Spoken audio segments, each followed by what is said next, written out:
Behind those bars, time stands still, but the mind doesn't. Somewhere between lockdown and liberation, a new kind of education was happening. One not found in classrooms or corporate boardrooms, but in the corners of cell blocks and the chaos of consequence. It's in those moments when you've lost everything that you start to understand what really matters. And for some, that understanding became the blueprint for millions. Some spent years in prison, then walk out and build multi-million dollar empires. Not by luck, not by chance, but by mastering the same principles the streets had been teaching us all along: risk, leverage, vision, and patience. What can be learned behind those walls, you won't find in any Harvard case study, but you'll see it in the mindset of every former felon who turned a rap sheet into a resume of redemption. Today, we're diving into the world of ex-con millionaires, not to glamorize the past, but to decode the mindset that made their comeback inevitable. We're talking about the men and women who flipped their disadvantages into dividends, who learned to navigate life's system, legal and otherwise, with precision, hunger, and heart. Because this story isn't about money, it's a story about mastery, about how pain, when refined by purpose, becomes power. So if you've ever felt counted out, if you've ever believed your mistakes disqualify you from success, this episode is just your reminder. Every setback is just a setup for a smarter return. Welcome to the Conviction Fiction. Let's get into it.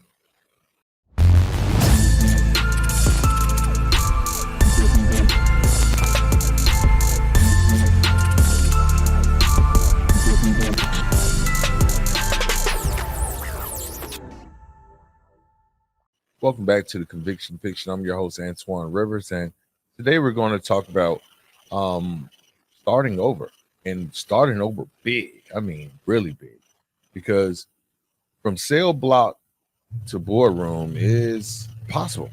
It's very possible. Discipline doesn't always come from comfort. It's forced in confinement.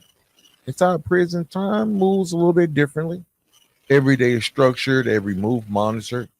For many who've done time, that rigid structure became the foundation for discipline and consistency later on in life. Waking up at 5 a.m., maintaining order in chaos, learning patience while waiting for appeals, all of that translates to the business world. It's not just about surviving prison, it's about mastering yourself within it.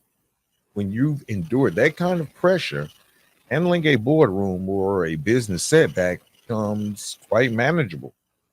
It's no wonder that so many formerly incarcerated individuals say that, prison taught them focus in a way freedom never did.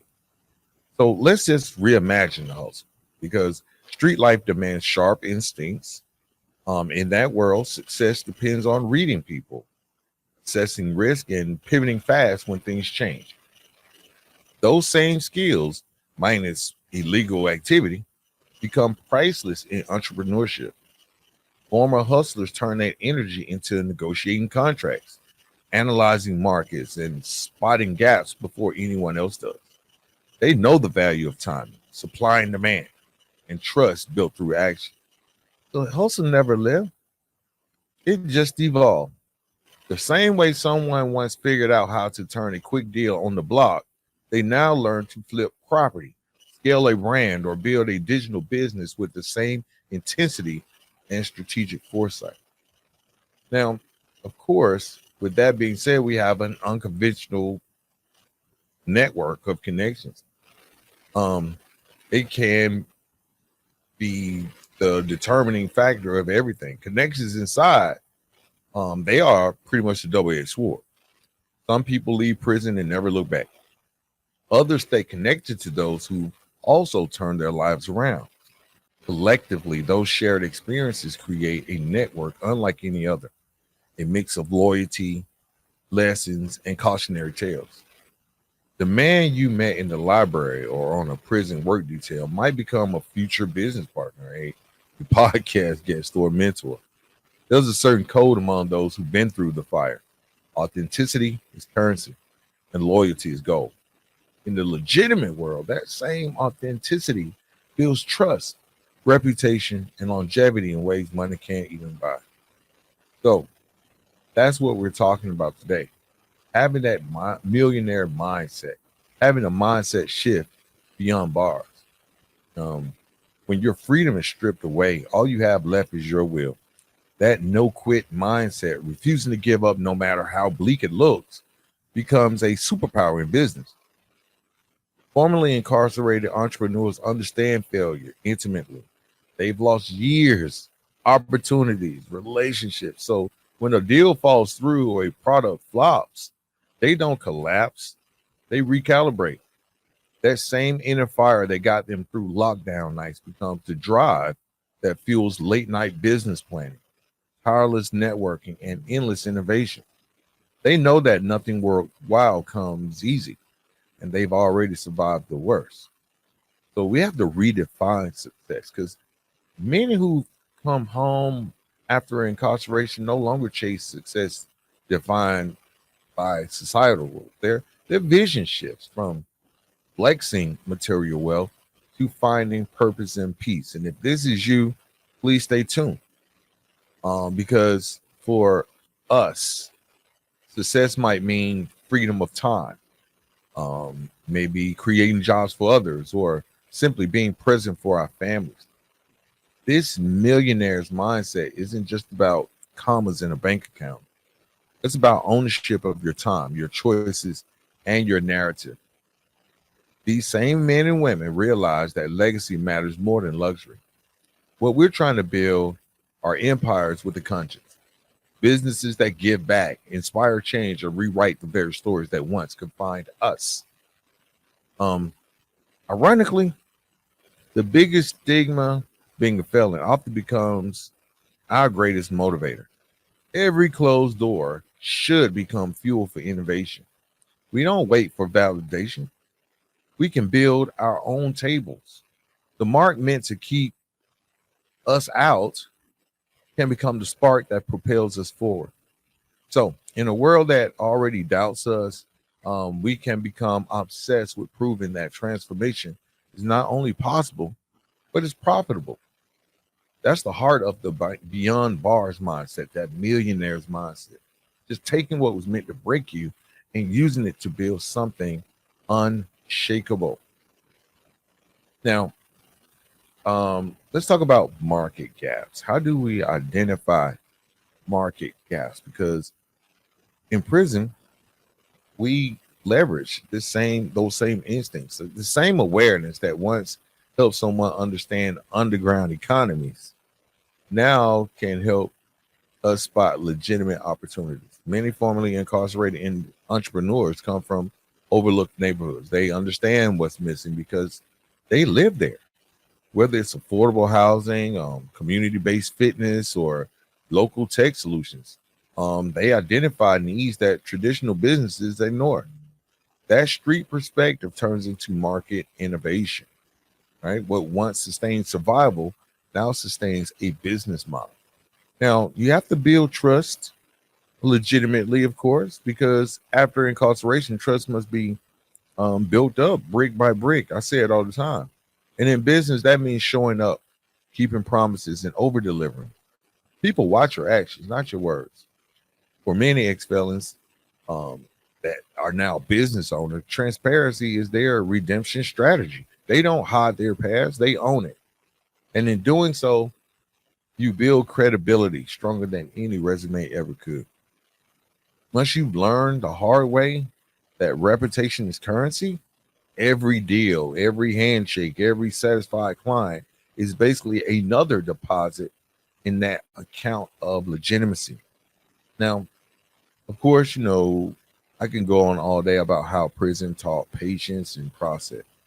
But there's a form for everything, a rule for every move, a line for every request. Ironically, the same experiences that we experienced there, they became training for dealing with licensing, permits, taxes, and corporate compliance. Where others see red tape, we see another system to outsmart. Just follow the rules. Understanding how to work within complex, rigid systems becomes a competitive advantage. It's not glamorous, but it's the kind of discipline that separates hustlers from CEOs. Okay. Now, got to highlight a couple of comeback stories here on this podcast because I got to talk about the pioneers, people that I've read about, heard about, looked up, just tried to get their same millionaire mindset in my brain. Because when we talk about the millionaire mindset, we're not talking in metaphor. We're talking about people who literally built empires from ashes, starting with nothing but determination and grit. Two stories stand out to me as blueprints for transformation: Freddie Figgers and Alfred Lomas. Men from entirely different worlds, yet connected by one shared truth. And that's their pain became their plan. So let's talk about Freddie Figgers. This is the guy. I don't know. Please look him up. Freddie Figgers. He built the telecom empire. His story begins before memory itself. He was abandoned at birth and left beside a dumpster in Florida. 2 days later, Nathan and who was it? Betty May Figgers. They adopted him. Now, Nathan was a maintenance worker. Betty May, she picked like vegetables in the field. It was back in the day. They didn't have much, but they gave Freddie the one thing money can't buy, and that's belief. Now, growing up, Freddie wasn't interested in toys. He wanted to know how things worked.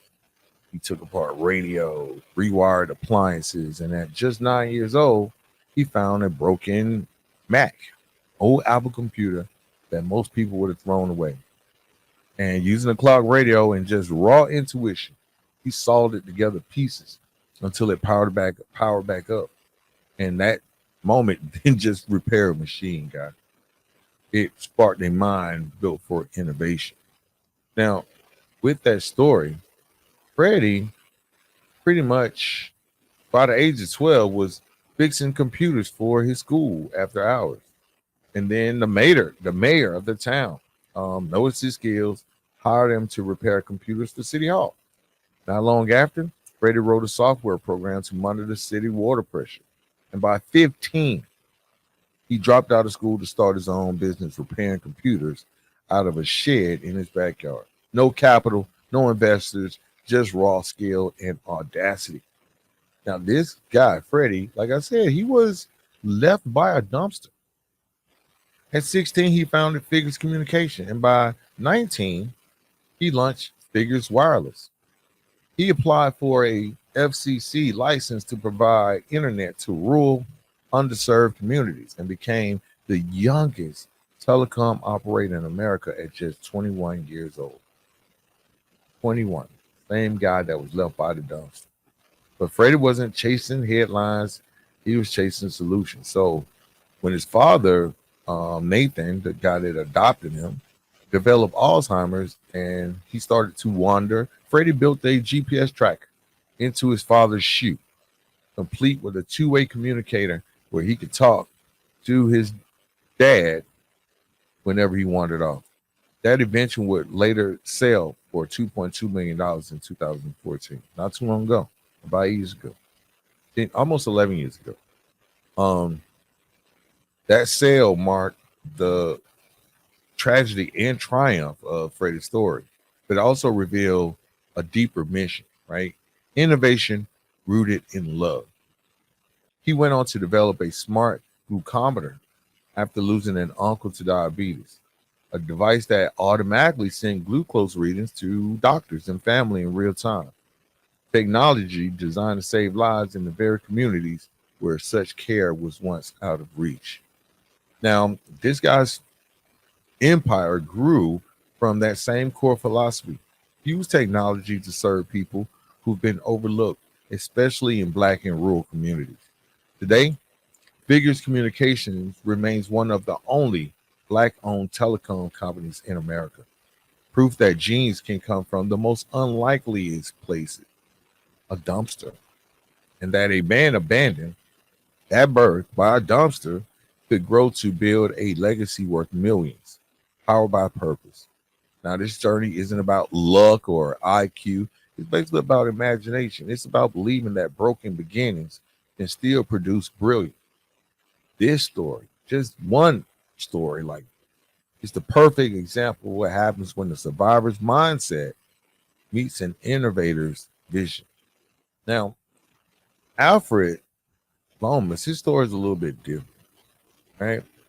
Alfred Lomas is a man who once led one of the most feared gangs in South Central Los Angeles and now leads an organization that's saving lives in those same streets. Now, this guy was born into violence. Alfred never really had a childhood. His family tree was rooted in gang culture. The streets were his inheritance. Like violence wasn't a choice. It was basically a love language.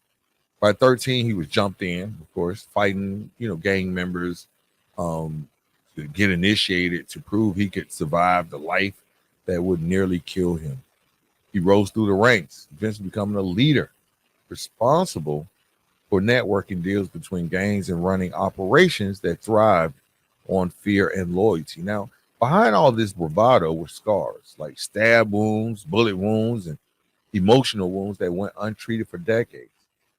Addiction, trauma, all that stuff we talk about on this show, and they became constants. And he once said that this is how he was going to die, either behind bars or in the street.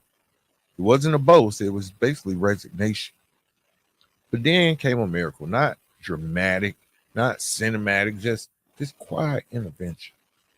His grandmother, tired of watching the streets, claim her family got him into rehab, late 30s. For the first time, Alfred experienced something unfamiliar that was stillness. In that environment, surrounded by people who believed in his potential more than his past, he began to heal. Now, it wasn't easy, just like any rehab or reentry, it's never easy. Transformation rarely is easy. But Alfred began to see that the same leadership that once fueled destruction could be redirected towards restoration. He founded Inner City Visions in 2007. That's a nonprofit dedicated to gang intervention, rehab, and economic empowerment in South Central LA, the same streets that he terrorized. Now, it started off small, outreach, counseling, community circles, but it grew into a $1.7 million organization, creating real measurable change through initiatives like ceasefire agreements. Lomas and his team brokered peace between rival gangs during school hours, protecting kids who were once collateral damage. They partnered with the Parks After Dark initiative to give youth a safe space to gather, resulting in a 43% reduction in violent crime and homicides in Florence Firestone. Now, ICB doesn't just work with people leaving gangs. It intervenes before that cycle begins. Working directly with the LA Unified School District, Lomas's organization redirects at-risk youth from expulsion towards mentorship, counseling, and on-campus programs designed to offer what he never had.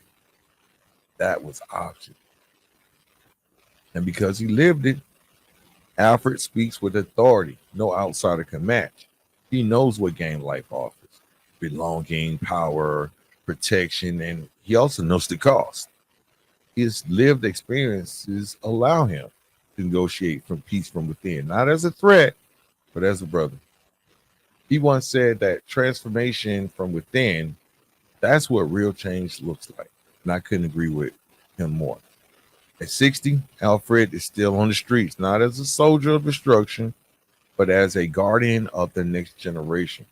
His life is living proof that leadership, once corrupted, can be redeemed and redefined. Okay, so beyond that glamour, man, we the media often highlights the rags to riches part of these stories, but the truth is the grind never stops. Freddie spent nights debugging code in his backyard shed while others slept. Alfred walked into gang meetings unarmed, risking his life to broker peace. Their victories came not from perfection, but from persistence. They failed, they fought, and they kept showing up.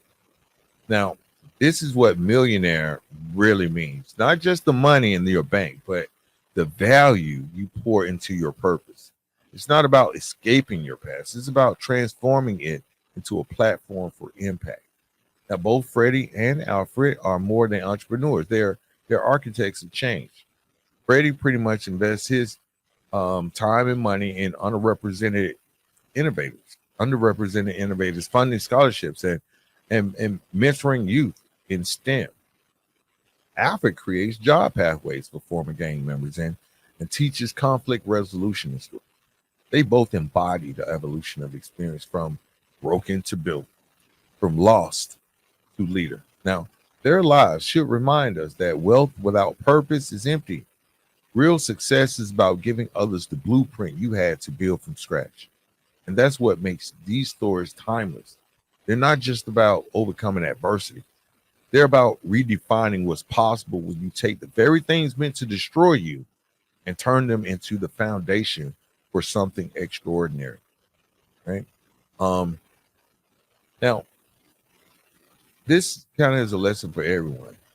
When you step back and look at stories like Freddie Figgers and Alfred Lomas, to name a few, there are some local people that I've had on this show that you can look back and listen to those stories and you realize something powerful. And that's brilliance and redemption don't come wrapped up in perfect circumstances. They're born out of pain, pressure, and persistence. Freddie built his empire with a soldering iron in a shed. Alfred rebuilt his life with courage and conviction in the same streets that once nearly buried him. Two men, different paths, same mindset. And that mindset doesn't belong exclusively to them. It's available to anyone willing to stop seeing their struggle as a setback and start seeing it as a strategy. Common thread here is ownership. Both men took ownership of their stories, not the versions written by society, not the narratives shaped by their environments, but the truth they lived and decided to rewrite. That's the key to transformation. The moment you start running from your past and start using it as a platform, you shift from survival to strategy. Now, you might not be building telecom towers or negotiating game truces, but every one of us faces a system, some made by others, some built within ourselves. And like Freddie and Alfred, the challenge isn't to escape the system, it's to learn it, master it, and then rebuild it on your own terms. The truth is, you don't need $1 million to develop $1 million mindset. You just need the discipline to stay consistent when it's uncomfortable, the courage to act when it's inconvenient, and the faith to see purpose in your pain. That's all you have to do. Now, this reinvention doesn't start with opportunity. It starts with honesty. Both of these men had to confront who they were before they became who they are. Freddie could have let abandonment define him. Alfred could have let violence confine him. But instead, they looked at their reflection and decided to change the frame. That's what reinvention really is. That's what the conviction fiction is all about. Not pretending the past didn't happen. It's proving that it no longer controls the future. Every one of us will reach that moment. The quiet space where we realize no one's coming to save us. That's where power began. Maybe your prison isn't made of concrete and bars. Maybe it's debt, doubt, or maybe it's just simple disappointment. Whatever it is, you can still build your way out. You can rewire your habits, rebuild your faith, and reimagine your path. The people we admire most aren't the ones who never fail. These are the ones who learn to rise, rebuild, and repeat. Reinvention isn't a one-time event. It's a daily commitment. He's waking up each day, man, and saying, I may not be where I want to be yet, but I'm further than I was yesterday. I'm further along than I was yesterday. And that mindset, that daily grind, that refusal to quit, that's what turns former felons into CEOs, former gang leaders into mentors, and dreamers into builders. Right? That's what it's going to take. So, what can you do? Right? Let's take their lessons and make them real. Start with what you have, right where you are. Don't wait for permission. Start with a broken computer. Alfred didn't wait for validation. Freddie didn't wait for permission either. He started just with his truth. They started with their truth. You don't need resources. You need resourcefulness. That's the difference. We always looking for resources when we are not being resourceful. That's what turns small beginnings into monumental outcomes. Second, just do it every day. Build consistency before ambition. The streets taught discipline long before they taught danger. If you can show up every day, not just when it's easy, you're already wealthier in mindset than most people are. Success isn't built on motivation, it's built on maintenance. Third, protect your energy and your environment. Both men in this story, in this podcast that I outlaid, they they they have something to leave behind to move forward. Maybe for you is toxic relationships, limiting beliefs. You got to leave something behind. You got to leave fear of failure behind. You can't build a new life with the same materials that built your old one. And finally, you got to give back. Real wealth multiplies when it's shared. Whether it's mentoring someone, volunteering, or just telling your story, your experiences can be the blueprint someone else needs to break free. I always say you can't keep what you have unless you give it away. When you lift others, you solidify your own foundation. Because here's the truth: no one gets to the top alone, but those who rise and reach back, they're the ones who build legacies that last. Now, the $1 million mindset isn't about having money. I've said that before. It's about having meaning. It's about seeing possibility in pain and focus in failure and value when you have every right to be vulnerable. These two men prove that genius can be born from abandonment, that redemption can rise from rebellion. And both of them remind us that freedom isn't just physical, it's mental, emotional, and spiritual. Every one of us has the power to transform our disadvantage into our advantage. But it starts with one choice.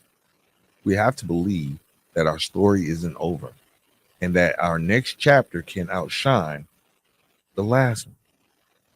So whether you're listening from corner office or halfway house or a car in jail, remember you are the author now. The bars that once defined you can't confine you if you're willing to build beyond them. Because the real wealth is not in the millions you make, but in the mindset that refuses to break you. This episode moved you guys, share it with someone walking their own road to redemption. Subscribe, follow, and keep the conversation going on the Conviction Podcast as we continue to explore stories of truth, transformation, and triumph beyond the wall. And before we go, I want to leave you with this. You don't need a clean past to build a powerful future. You just need the courage to start and the mindset to never stop. I'm Antoine Rivers. Thank you for tuning in. And remember, freedom isn't the end goal. It's the beginning of everything, guys.